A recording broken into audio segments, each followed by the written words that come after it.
भारत देश में हजारों सालों से कानून बनाने का अधिकार केवल ब्राह्मणों को ही था। अंग्रेजों ने पहली बार सोचा कि कानून बनाने का अधिकार अन्य जातियों के लोगों को भी होना चाहिए। इसलिए अंग्रेज लोग भारत में विधान मंडलों का गठन करना चाहते थे। हमारे लोगों ने शाहू महाराज के नेतृत्व में विधान मंडलों में रिप्रेजेंटेशन की मांग की थी। शाहू महाराज के कहने पर भास्कर राव जाधव ने भी रिप्रेजेंटेशन की मांग की थी। पिछड़े वर्गों द्वारा रिप्रेजेंटेशन की मांग की जा रही थी और अंग्रेजों का उनको सहयोग मिल रहा था। इससे चिंतित होकर बाल गंगाधर तिलक ने 1918 को बेलगांव के पास एक गांव है अठनी, वहां पब्लिक मीटिंग में कहा, तेली, तंबोली और कुनभटों को संसद में जाकर क्या हल चलाना है। पिछड़े वर्ग के लोगों को विधान मंडलों में रिप्रेजेंटेशन ना मिले, इसलिए तिलक ने ऐसा पब्लिक मीटिंग में कहा था। अंग्रेजों ने तिलक के विरोध को नहीं माना और मॉन्टेगू चेम्सफोर्ड के नेतृत्व में विधान मंडलों का गठन करने के लिए साउथ ब्यूरो कमेटी को भारत में भेजा और 1919 को फर्स्ट इंडिया एक्ट बना। साउथ ब्यूरो कमेटी के सामने बाबा साहब ने जो मांगे रखी थी वह पूरी नहीं हुई, लेकिन उसकी जगह पर अछूतों को नॉमिनेशन का अधिकार मिल गया था। विधान मंडलों में पिछड़े और अछूतों की संख्या बढ़ाने के लिए हर 10 साल बाद इसकी समीक्षा की जाएगी, ऐसा उसमें प्रोविजन था। 6 मई 1922 को शाहू महाराज चल बसे थे।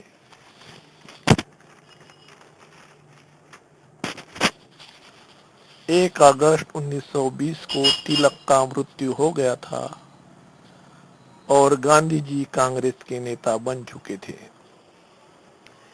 विधान मंडलों में पिछड़ों की संख्या बढ़ाने और अछूतों को प्रतिनिधित्व देने के लिए सन 1928 को अंग्रेजों ने भारत में साइमन कमीशन भेजा। साइमन कमीशन आने की वजह से अछूतों को विधान मंडलों में प्रतिनिधित्व मिलने वाला था, इसलिए बाबा साहब ने साइमन कमीशन का स्वागत किया। अछूतों को राजनीतिक अधिकार ना मिले, इसलिए गांधी जी और कांग्रेस ने साइमन कमीशन का इतना विरोध किया कि लाला लजपत राय लाठीचार्ज में मारा गया। गांधी जी ने साइमन कमीशन का विरोध करने का कारण बताया कि इसमें भारतीय प्रतिनिधि नहीं लिया गया है, इसलिए मैं इसका विरोध करता हूँ। गांधी जी और कांग्रेस के विरोध को देखते हुए अंग्रेजों ने आश्वासन दिया कि साइमन कमीशन के रिकमेंडेशन पर अमल करने के पहले कांग्रेस को पूछा जाएगा।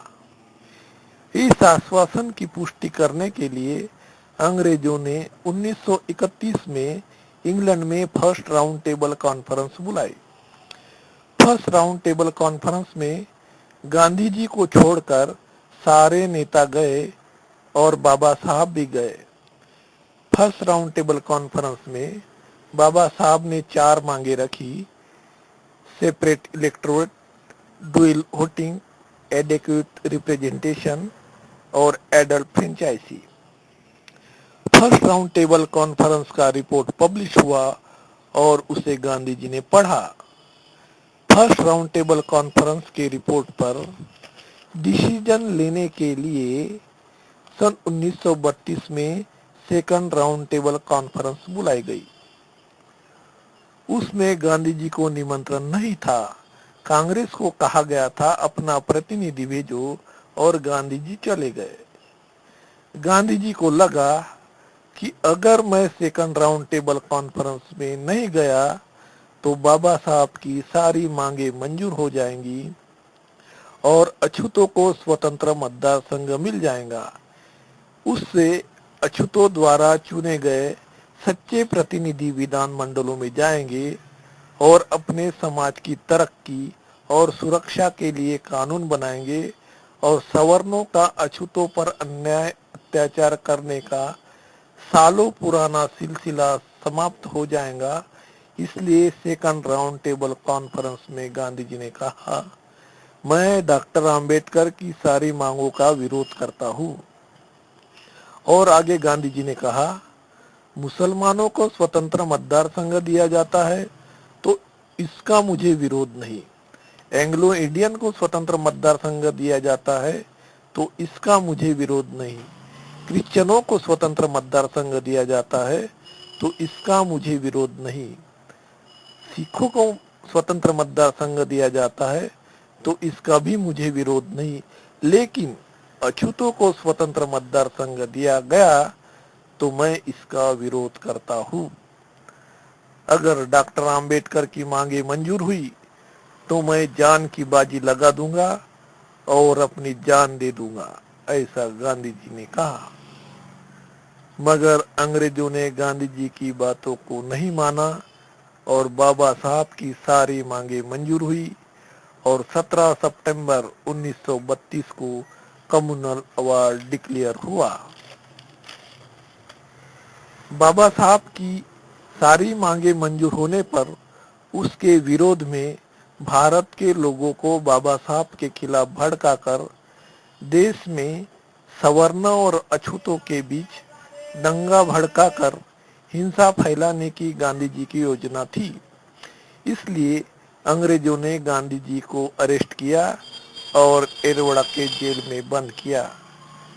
20 सितंबर 1932 को गांधी जी ने एरवड़ा के जेल में आमरण अनशन शुरू कर दिया। इससे गांधी जी की जान को खतरा पैदा हो गया और कांग्रेस के लोगों ने बाबा साहब को जान से मारने की धमकी दी और बाबा साहब के लोगों के घर जलाकर देश भर में अछूतों पर अत्याचार करने का ऐलान कर दिया। बाबा साहब ने सोचा, मुझे तो मेरी जान की परवाह नहीं है, लेकिन जिन लोगों के लिए मैंने यह अधिकार लाए हैं, अगर वह लोग ही नहीं रहे तो इन अधिकारों का क्या फायदा। इसलिए 24 सितंबर 1932 में बाबा साहब को पुनः पैक पर सही करने पर मजबूर होना पड़ा और आज SC/ST के लोगों को उसका खामियाजा भुगतना पड़ रहा है। बाबा साहब और उनके लोगों को जान से मारने की धमकी देने की वजह से हमें सेपरेट इलेक्टोरेट ड्यूअल वोटिंग का अधिकार गंवाना पड़ा।